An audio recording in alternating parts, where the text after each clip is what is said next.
guys, and welcome back to this channel. In this video, I'll be showing you guys how you can create this really cool focus zoom in effect on CapCut PC. So this is what you should do if you want to like zoom into like the object and not like here, for instance, is add in a keyframe to all of it to like position and size, so that when you zoom in to the object like here,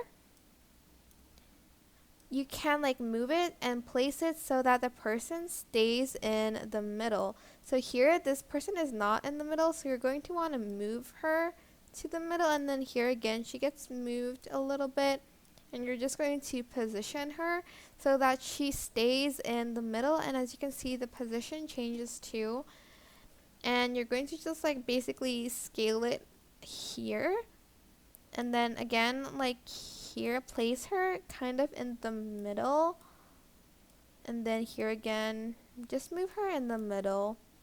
And that's basically it. Again, add in keyframes at the beginning, and then you're just going to zoom in to your desired zoom, and this is what it should look like at the end. I hope this tutorial was helpful for you guys.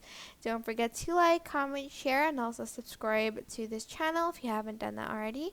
If you have any questions, just leave it in the comment section down below, and I'll try my best to answer them all for you guys. And if you found this video helpful, please click the thanks button above the description box down below. Thank you so much for watching. Bye!